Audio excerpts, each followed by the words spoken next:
menjelang kita melaksanakan qiyamul lail atau taraweh atau sholat santai. Taraweh itu sholat santai namanya, atau apalah bahasanya.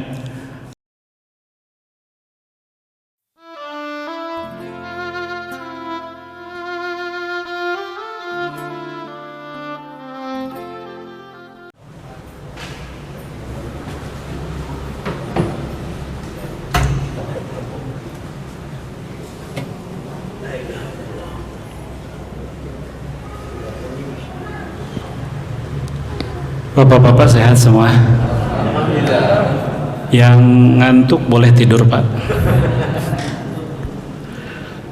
Yang mau mendengarkan juga silahkan. Ibu-ibu sehat, ibu-ibu? Alhamdulillah. Yang nggak sehat mudah-mudahan bisa sehat hari malam ini ya. Assalamualaikum warahmatullahi wabarakatuh. Alhamdulillah, yang menjawab salam saya mudah-mudahan semuanya sehat. Yang masih pada punya utang mudah-mudahan cepat lunas utangnya. Yang aminnya kenceng pasti yang gede utangnya. Enak aja Ustaz. Bismillah, alhamdulillah, salatu wassalamu ala rasulillah wa ala alihi wa sahbihi wa mawala. Asyhadu an la ilaha illallah, asyhadu anna Muhammadan abduhu wa rasuluh, la nabiyya ba'dah. Faqad qala Allah ta'ala a'udzu billahi as-sami'il 'alim minasyaitonir rajim. Wa an tasumu khairul lakum in kuntum ta'lamun. Wa qala Rasulullah sallallahu alaihi wasallam as-siyamu li wa anna ajzi bih. Al-ayah sadaqallahu al-adzim wa sadaqar rasul sallallahu alaihi wasallam.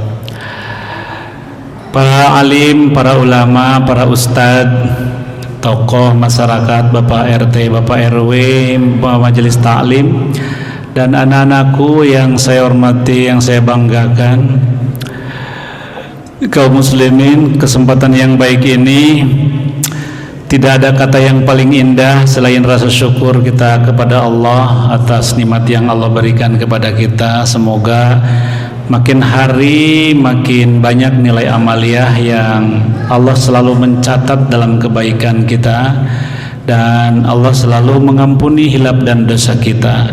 Salawat serta salam semoga tercurah kepada Nabi kita Muhammad sallallahu alaihi wasallam. Pada kesempatan yang baik ini beberapa catatan ya yang perlu kita bawa ke rumah untuk oleh-oleh. Bahwa kalau yang datang hari ini suaminya, istrinya tidak datang, atau sebaliknya, ketika ditanya, "Pah, tadi kuliahnya judulnya apa? Terus intinya apa?"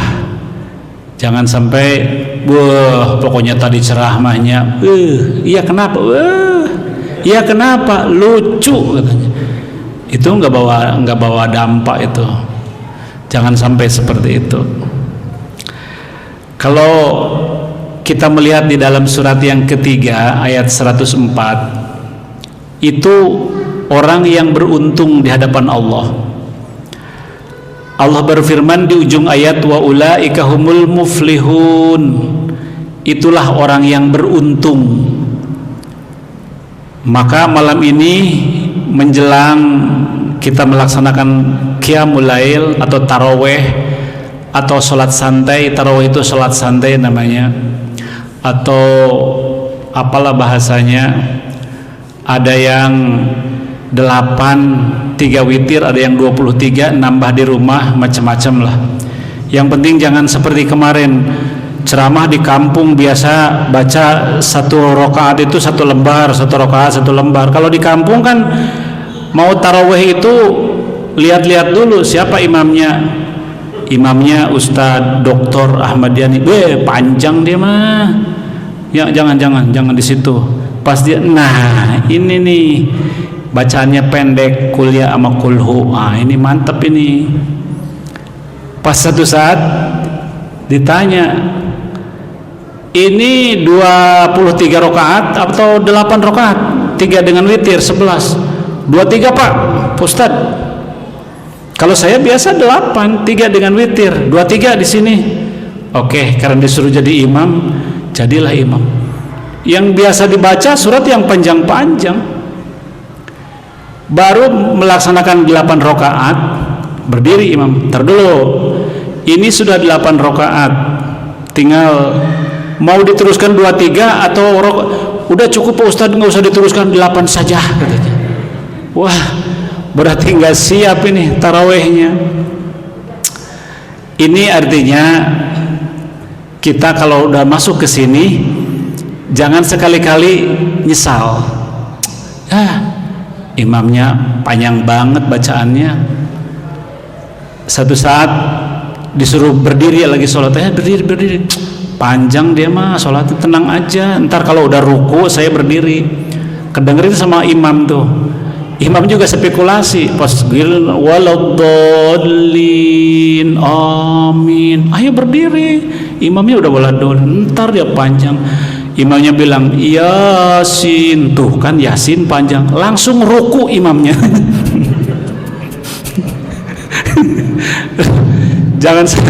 Jangan sampai seperti begitu. Bilang Yasin ya langsung ruku sujud ya. Karena apa? Kalau tidak terbiasa diusahakan sholat di rumah saja kalau untuk taraweh. Tapi kalau datang ke sini harus ikhlas apa yang dibawakan oleh imam. Imam panjang, ikhlaskan saja. Toh nggak ikhlas juga rugi. Imam panjang kita ngelutruk di belakang tapi ikut sholat, belum tentu jadi pahala. Maka harus diikhlaskan. Bapak-bapak, ibu-ibu yang sholat di sini barusan dari mulai Isya, kata Nabi begini dalam hadisnya, man sholatal isya'i fi jama'ati faka'annama nisful lail. Tuh, 1, sholat Isya berjamaah mengharap ridho Allah, nilainya kata Nabi faka'annama nisful lail. Nilai sholat Isya berjamaah barusan yang kita lakukan mengharap ridho Allah itu sama dengan kita melaksanakan 1/2 malam. 1/2 malam itu 6 jam. Jadi sholat Isya itu berkeseimbangannya itu dengan 6 jam, bayangkan.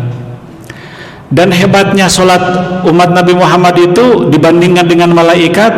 Ketika Allah berdialog, malaikat, sholat engkau dengan sholat umat Nabi Muhammad jauh lebih hebat sholat umat Nabi Muhammad, walaupun tidak konsentrasi, walaupun banyak kesana kemarin pikirannya. Kata malaikat, kenapa ya Allah lebih bagus umat Nabi Muhammad? Kalau umat Muhammad itu adalah sholat yang diperintahkan oleh aku. Kalau malaikat itu kan kalau disuruh oleh Allah yang bagian sujud aja, nggak ruku nggak apa, sujud aja. Kalau yang memberikan hidayah aja yang diberikan. Jadi sholatnya itu lebih baik sholat umat Nabi Muhammad. Nah, mudah-mudahan kita ini termasuk orang sholat yang paling hebat di hadapan Allah Subhanahu Wa Taala. Beruntunglah umat Nabi Muhammad sholatnya itu paling hebat di hadapan Allah Subhanahu Wa Taala. Maka kita berusaha untuk lebih hebat lagi supaya sholat kita tidak sia-sia. 1. Yang kedua, kata Nabi sebelum sholat itu kan menunggu waktu tuh, duduk, ada yang zikir, ada yang baca Quran, ada yang tahlil, tahmid, apa saja yang bisa dia. Setelah itu mendengarkan nih ceramah nih. Nabi katakan julusus sa'ah, duduk sebentar. Indal ulama, dengan para ustadz, para kiai, para habaib, para ustazah. Kata Nabi, ahabbu ilallah, bayangkan, ahabbu ilallah, lebih dicintai oleh Allah min ibadati alfi sanatin, dibandingkan dengan sholat 1000 rakaat, dengan haji 1000 kali. Coba bayangkan, luar biasa. Duduk sebentar dengan ustadz, dengan ulama, mendengarkan ayat-ayat, mendengarkan ceramah, mendengarkan penjelasan, itu lebih besar daripada sholat 1000 rakaat. 1000 rakaat siapa yang kuat? Kita baru 23, baru 8 saja sudah lama, sudah capek kelihatannya. 1000 rakaat siapa yang mampu? Tapi duduk sebentar, akan memulai sholat taraweh, itu Bapak sudah mendapatkan pahala yang sungguh luar biasa. 3, di situ tidak ada istisna. Apa sih Ustadz istisna itu? Pengecualian. Diteruskan dengan melaksanakan sholat subuh. Kata Nabi, man sholata subha fi jamaati faka'annama kulluhu. Diteruskan nanti dengan melaksanakan sholat subuh berjamaah, mengharap ridho Allah, faka'annama, maka seolah-olah orang yang melaksanakan sholat itu kulluhu, seperti melaksanakan sholat semalam suntuk. Bayangkan, kita sholatnya cuma 2 rakaat, tapi disebutnya oleh Nabi kita Muhammad SAW seperti melaksanakan sholat subuh, melaksanakan sholat sepanjang malam, luar biasa. Dan kata Nabi, sebelum kamu melaksanakan sholat subuh, ada sholat 2 rakaat sebelumnya yang disebut dengan witir lah, atau qobla subuh lah, atau sebelum melaksanakan sholat subuh lah, disebut sholat fajar. Sholat fajar itu boleh qobla subuh, boleh sebelum subuh, atau qobla subuh. Itu juga disebut dengan fajar, atau sholat fajar sendiri namanya. Nabi katakan, rakaatul fajri khairum minad dunya wa ma fiha. 2 rakaat sholat fajar itu lebih baik, lebih besar daripada dunia dan isinya. 0,003,000 900 juta itu dari matahari, masih kelihatan matahari. Ini bumi dan langit lebih tinggi. Itu dijauhkan dari orang yang puasa baru 1 hari. Bagaimana kalau 30 hari?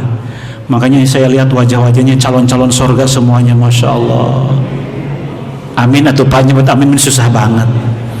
Itu doa, ngedoa aja sudah nggak mau. Padahal yang dikabulkan doa itu tidak ada lagi bulan yang dikabulkan antara siang dan malam.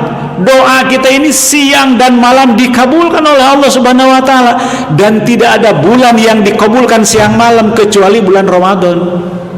Mudah-mudahan ini semuanya masuk surga semuanya. Nah gitu, tapi jangan marah, ngegas nyebut amin aja. Masya Allah. Udah cukup Pak segitu? Oh, belum bener nih. Oh, kemarin saya di Menteri KLH cuma 10 menit dikasih 7 juta. Berapa kemarin ya? Ya saya cuma ngomong aja, kan nggak dikasih, nggak minta, saya cuma ngomong doang. Ini brengsek nih Ustadz, mahal banget nih. Lah iya, giliran artis bayar 20 juta dibang nyanyi begitu doang. Ustadz ngajak ke sorga 200.000. Yang lucu bapak-bapak dari pasar bawa itu yang ditenteng burungnya itu. Pak, itu burungnya kecil banget. Oh nih 7,5 juta Pak. Emang burungnya bisa apa? Wah, coba dengerin. Assalamualaikum, kagak jelas, cuma bisa assalamualaikum 7,5 juta. Ustadz itu pesantrennya 5 tahun Pak, sekolah S3 nya juga 5 tahun kemarin terakhir tuh, dipanggil ceramah 250. Tapi Ustadz di daerah sono tuh, daerah Al-Furqon yang Galaksi sono, pelitam. Padahal tadi diumum sama panitia, uang zakat fitrah sekian, atau bagi-bagi ngapa ke Ustadz itu. La ilaha illallah. Pak, buka surat Fusilat.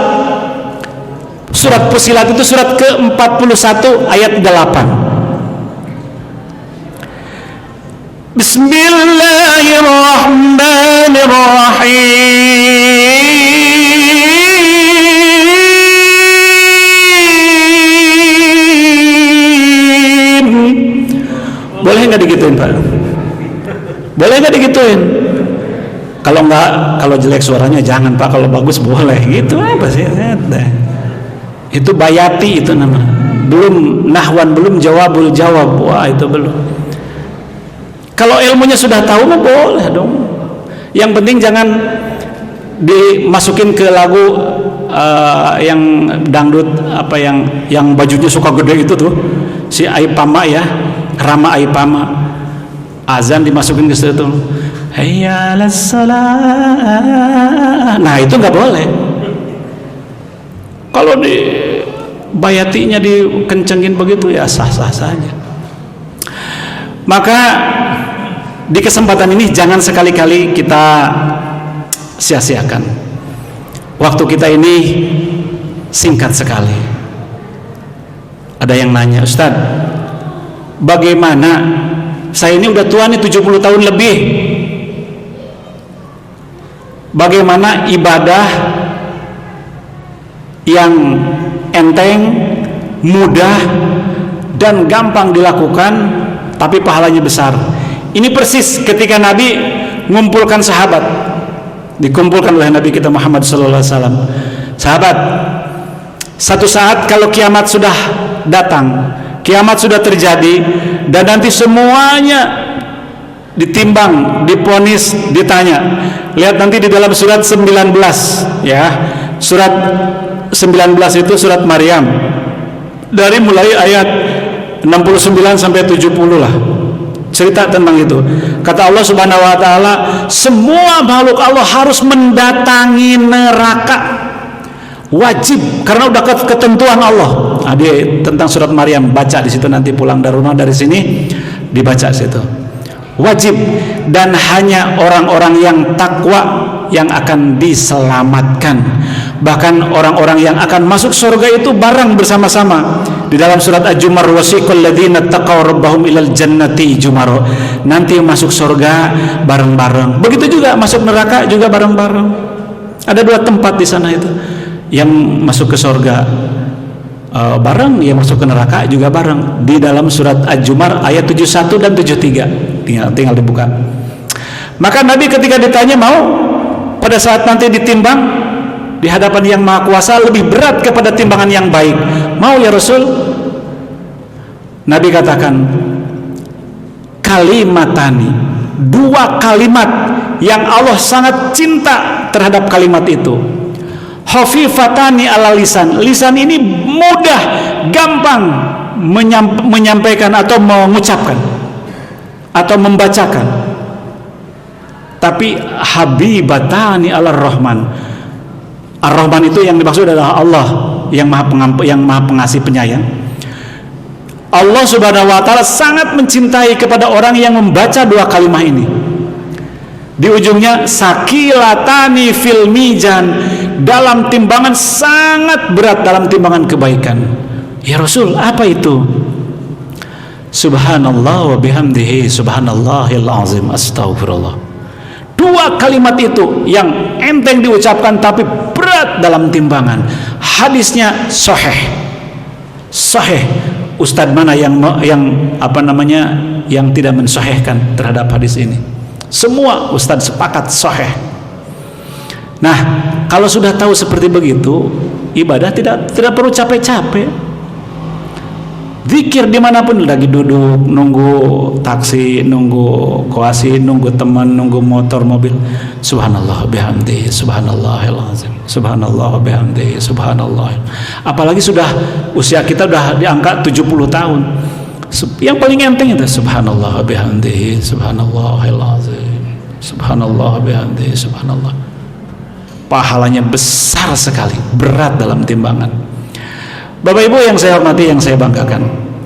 Kenapa? Karena kita ini akan pulang semuanya. Kalau kita pulang kampung, itu begitu girangnya. Dulu waktu di SD, di SMP, gurunya itu kayaknya bengis banget, galak lah sama muridnya. Tiba-tiba lonceng bunyi, teng teng teng teng. Hei, pulang. Padahal habis pulang juga ngapain? Makan di sekolah udah. Tapi begitu gembiranya kalau pulang. Sama kita juga.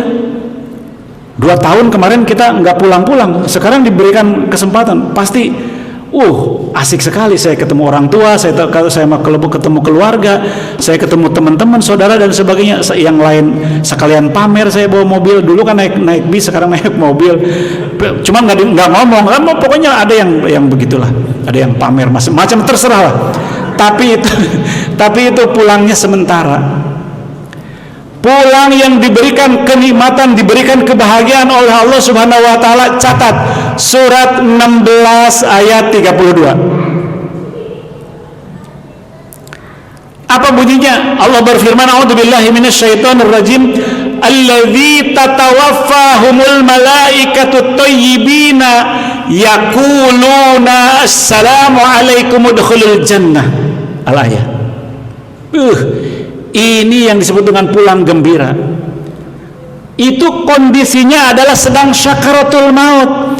Alladzi tatawaffa, orang-orang yang diwafatkan oleh Allah, oleh malaikat, thayyibina, dalam keadaan baik, sedang puasa, sedang sholat, sedang baca Quran, sedang ngaji, sedang infak, sedang sedekah.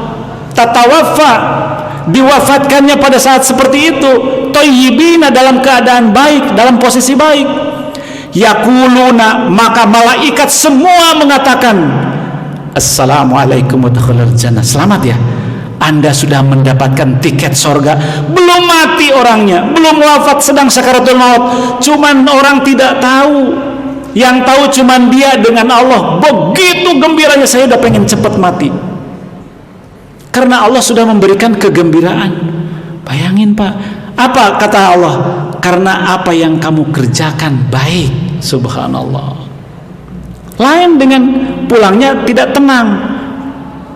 Mau pulang ingat punya hutang sama teman di kampung. Aduh, di sini juga belum kemarin yang nagih. Udah pusing lah. Buat ongkos juga tidak punya. Surat Al-Anfal ayat 50, surat 47, surat Muhammad ayat 27, hampir sama bacaannya, hampir sama nadanya, hampir sama isinya. Tapi intinya kata Allah, fa kaifa idza tatawaffahumul malaikatu yadribuna wujuhahum wa adbarahum. Fa kaifa, bagaimanakah idza tatawaffa, ketika diwafatkan oleh malaikat, yadribuna, dari kata doroba, yadribu dorban, dipukul. Bayangin, dipukul. Apanya yang dipukul? Wujuhahum, wajahnya, wa adbarahum, dan punggungnya, karena apa yang dia perbuat adalah hal-hal yang tidak baik. Waktunya cuman udah habis, pengen terus sebenarnya. Saya tahu, tetap saja begitu, mau panjang mau pendek amplopnya nggak bakalan dikurangi. Itu saja yang kami sampaikan. Mohon maaf. Assalamualaikum warahmatullahi wabarakatuh.